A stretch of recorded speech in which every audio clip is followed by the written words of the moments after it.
All the tips I'm going to show you today are really simple and easy to do, and you'll be able to use them in your beats forever.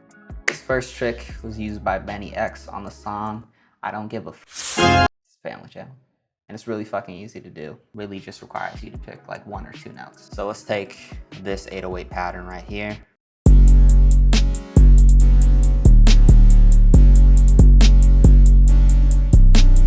So that sounds cool, but it could sound better. Now all you'll need to do, and you have to do this, you cannot skip this part unless you want it to just not sound good. I don't think you do. And all the drums that I'm gonna be using are from my drum kit demo. Drag in an 808 or a synth-based sound that sounds different than the one you just used. In this case, I'm using my armed 808 from the pack. Then click on both of your drum samples. Go to your wrench tool. This one says cut to 7.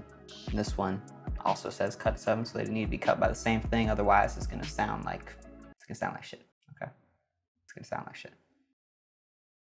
Then from that 808 pattern, just pick out a few notes, really just using 3 here. Delete those notes from the original, and you get something like this.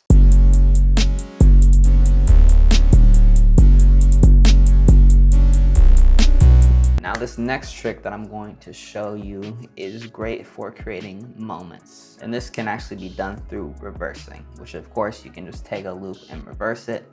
But if you do something like this, let's say you have just some sort of MIDI pattern, write it into an audio file, press reverse, you're going to just drag it over here. You want to take that same sample and then just pitch it up an octave and turn it down. And then we can just take this bass line from my kit Solar called the Moon Bass, and it just sounds awesome.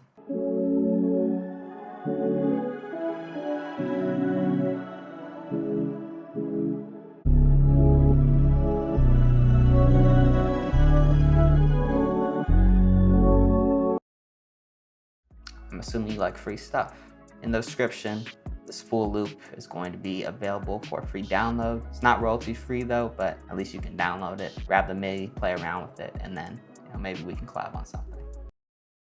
If you take a look at the song Virginia Beach, which samples Frank Ocean, sounds like what they're doing for part of his vocals is actually reversing them and either shifting the format or the pitch. Kind of creates interesting and unique textures that you can't get with a normal instrument. So for example, right here, reverse one of the samples, and then again, like we did with the other ones, pitch one up an octave, and you can kind of play with the volume.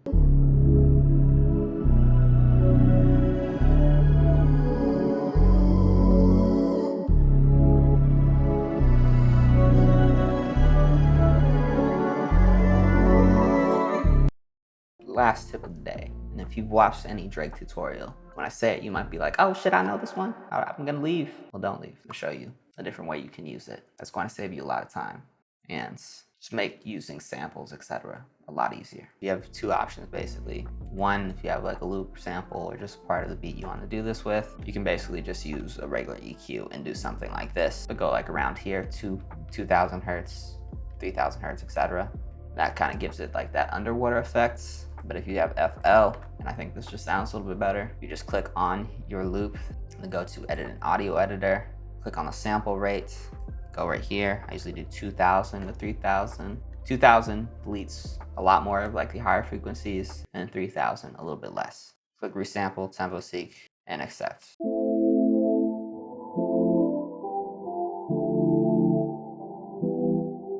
A lot more lo-fi than this.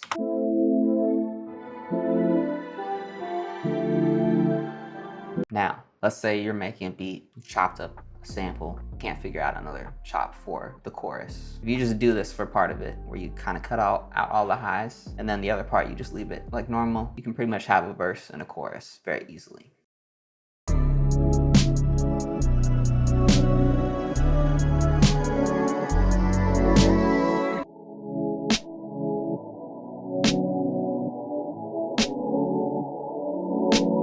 The next thing you can do is kind of just creating textures with it. If you take any vocal and then either stretch that vocal out or maybe add halftime, or a plugin I like is fragments, you can kind of create a unique phrase or texture that you can put throughout your song.